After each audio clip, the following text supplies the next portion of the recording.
Bonjour chers parents et élèves, mon nom est Philippe Picard, je suis conseiller pédagogique au niveau des technologies, entre autres au Collège Saint-Bernard.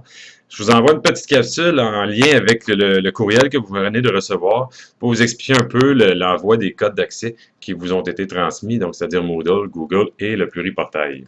Pour commencer, Moodle, donc vous avez reçu votre mot de passe et votre nom d'utilisateur. Donc l'adresse est toujours la même pour y accéder, moodle.csb.xc.ca/mymoodle. Qu'est-ce qu'on retrouve là-dessus? Donc, les élèves sont habitués, mais je l'explique pour les parents. Donc, sur Moodle, on retrouve tout ce qui est contenu pédagogique, donc à l'avancement des cours. Donc, vous pouvez retrouver sur Google les documents, par exemple, les notes de cours pour chacun des cours. Vous pouvez retrouver les exercices à faire. Vous pouvez retrouver des documents explicatifs sur plein de choses de la matière. Vous pouvez également y retrouver des vidéos, donc des capsules vidéo que les enseignants auraient pu enregistrer, ou des liens vers des vidéos YouTube qui sont pertinentes à l'acquisition de connaissances et d'apprentissage reliés au cours. Et c'est l'endroit également sur Moodle où on peut remettre facilement les travaux. Donc, les enseignants créent des zones pour déposer les devoirs. Et à ce moment-là, plutôt que de les envoyer par courriel ou de les envoyer par le pluriportail, on va sur la plateforme Moodle. Vraiment l'endroit au niveau pédagogique, tout ce qui est relié au cours. Donc, pour y accéder, le numéro d'identification, ce que vous avez reçu dans votre courriel, et le mot de passe également, qui est là. Donc, pour l'élève, c'est ça. Pour le parent, si vous voulez suivre le cheminement de votre enfant via Moodle, n'hésitez pas à utiliser les mêmes noms d'utilisateurs et mots de passe que votre enfant. Le compte Google. Donc, depuis un petit peu plus d'un an, le collège travaille avec Google. On a demandé une licence pour être Google Education. Donc, ce qui fait en sorte qu'on gère à l'intérieur même du collège des adresses qui appartiennent à Google. Donc, au lieu d'avoir l'extension Gmail, on a l'extension études.ca. Donc, chaque élève de l'école a ça. Qu'est-ce que ça permet de faire, entre autres? Ça permet de travailler dans les nuages. Travailler dans les nuages, ça veut dire qu'on enregistre nos documents, on les fait à partir même de Google. On fait nos documents texte, nos PowerPoint, nos documents de feuilles de calcul du type Excel. On fait tout en ligne et à ce moment-là, c'est sur les serveurs de Google qui c'est protégé et on y a accès au niveau de l'école ici.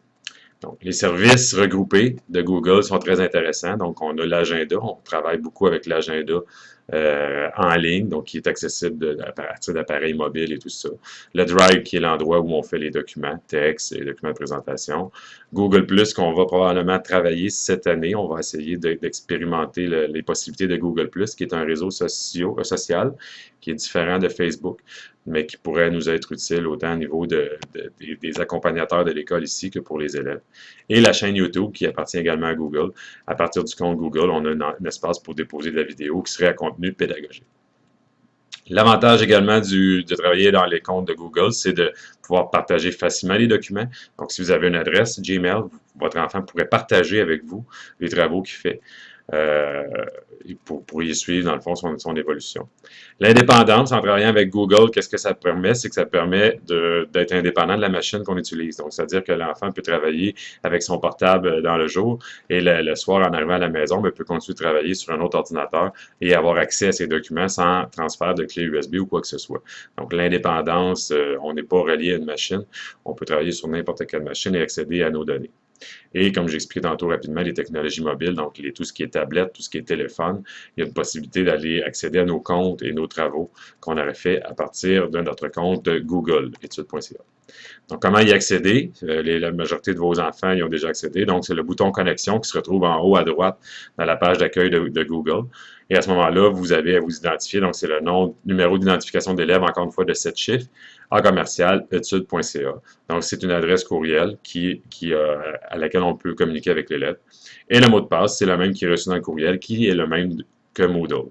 Donc, à ce moment-là, c'est l'adresse études.ca pour accéder au compte Google. Les élèves qui auraient déjà une adresse Gmail, et les profs le diront aussi, on va vous inciter à travailler davantage avec votre adresse études.ca parce que ça va vous amener, cette adresse-là va vous donner un peu des bonnies en fonction des sites sur lesquels on va travailler parce qu'on est reconnu comme une maison d'éducation, ce qui n'est pas le cas si vous avez une simple adresse Gmail. Et finalement, le pluriportail, le pluriportail, c'est celui que je passe le moins de temps dessus. Vous y êtes habitué. Qu'est-ce qu'on a sur le pluriportail? C'est le suivi des résultats et le suivi disciplinaire. Et à ce moment-là, vous y accédez à partir de votre numéro d'identification que vous avez reçu dans le message et le mot de passe qui vous a été attribué. Donc, c'est tout. Si jamais vous avez des questions, n'hésitez pas à communiquer avec nos collèges. Ça me va me faire plaisir de vous donner un coup de main. Merci. Bonne fin de journée.